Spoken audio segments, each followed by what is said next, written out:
Assalamualaikum warahmatullahi wabarakatuh.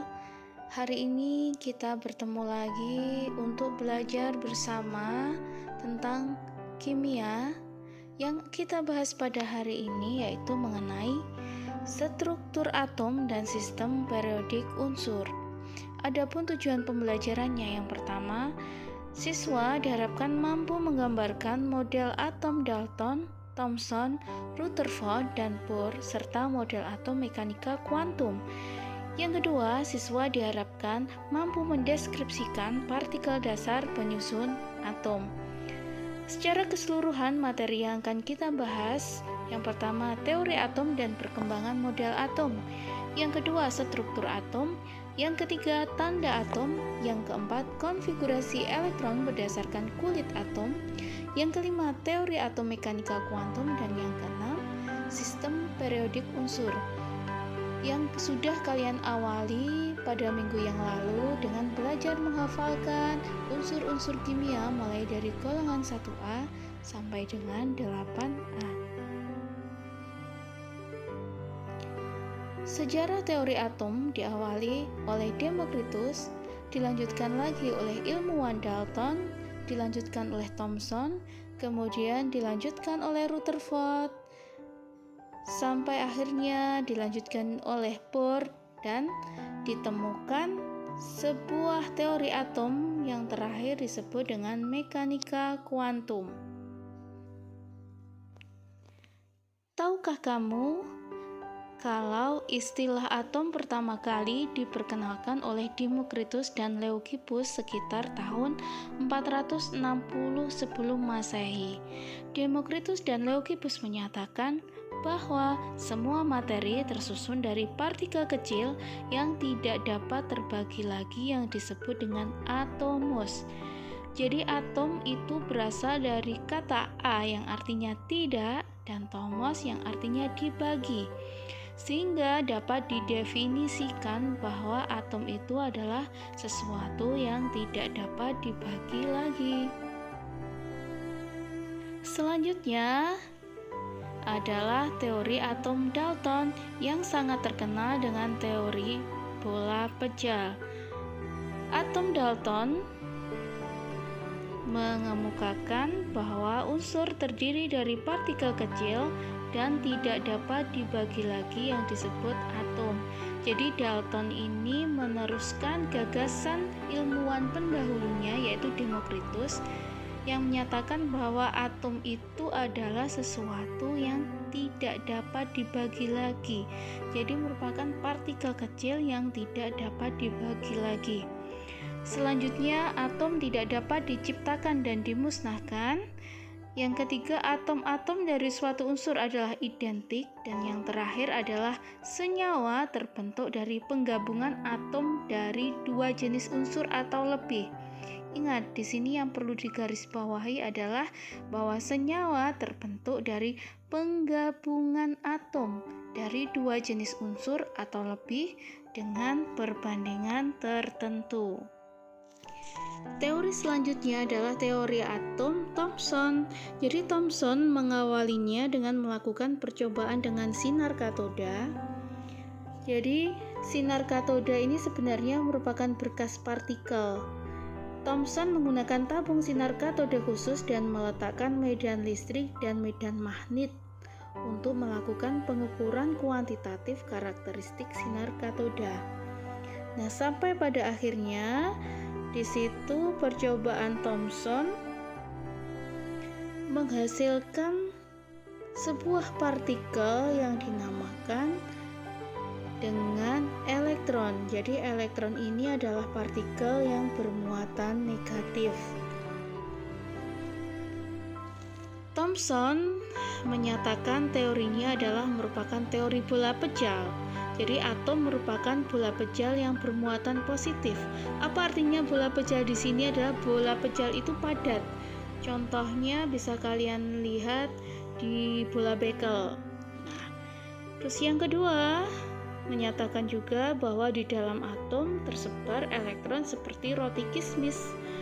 Nah, makanya banyak ilmuwan menyebut bahwa teori dari John Thomson, J.J. Thomson ini disebut juga dengan teori roti kismis, di mana di situ ada atom yang tidak bermuatan atau dikatakan netral. Perhatikan gambar berikut ini. Jadi bola pecah itu di tengahnya. Jadi perhatikan tanda titik yang ada di sini ya. Ini garisnya agak terlalu maju. Jadi perhatikan di situ tanda plus atau tanda titik yang ada di situ menunjukkan bahwa muatan positif ada dalam atom, dan ada yang kuning-kuning ini adalah elektron yang mengelilinginya. Selanjutnya, teori atom Rutherford. Jadi atom Rutherford itu diawali dengan adanya percobaan Rutherford, yaitu penembakan lempeng emas dengan sinar alfa. Pengamatan menunjukkan bahwa sebagian besar dari partikel alfa menembus lapisan emas tanpa mengalami pembelokan atau hambatan, dan sebagian kecil dibelokkan dan sedikit sekali yang dipantulkan kembali.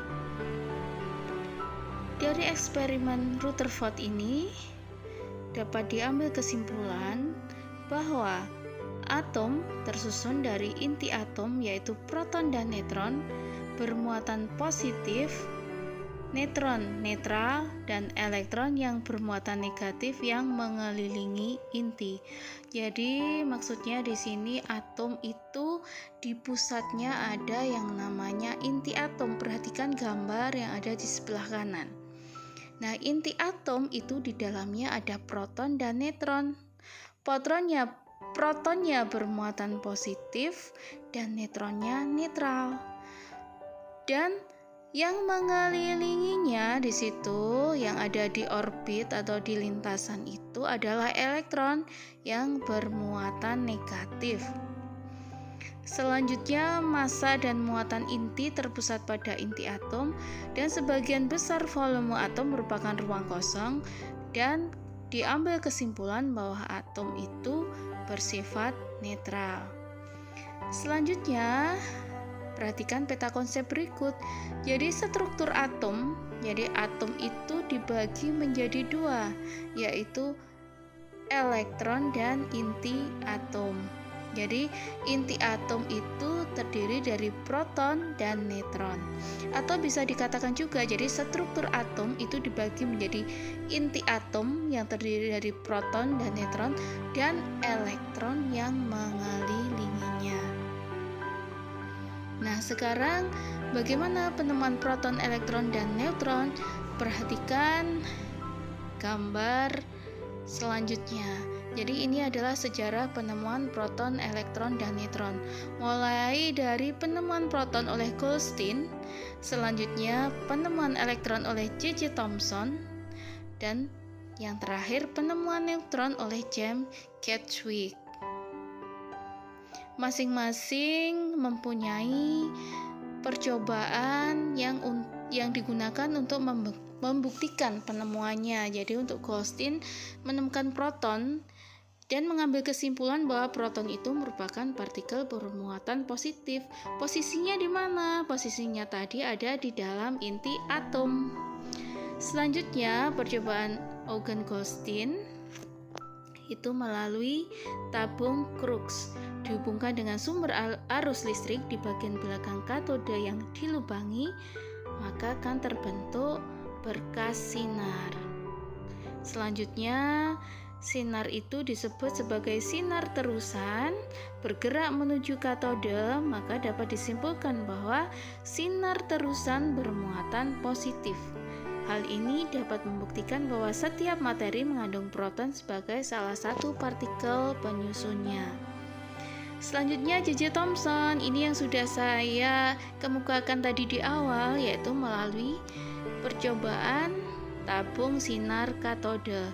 Hasilnya menunjukkan bahwa sinar katode dapat dibelokkan ke arah kutub positif medan listrik, sehingga membuktikan bahwa partikel bermuatan negatif dalam suatu atom. Jadi kalau proton tadi muatannya positif, kalau elektron muatannya negatif.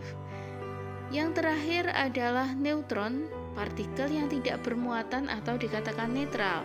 Penemunya adalah James Chadwick melalui percobaannya, yaitu berilium yang ditembak dengan partikel alfa ternyata memancarkan suatu partikel yang mempunyai daya tembus yang sangat tinggi dan sama sekali tidak dipengaruhi oleh medan magnet maupun medan listrik. Nah, partikel ini diberi nama neutron. Kenapa dikatakan netral? Karena tidak bermuatan. Selanjutnya, elektron. Elektron adalah partikel yang bermuatan negatif.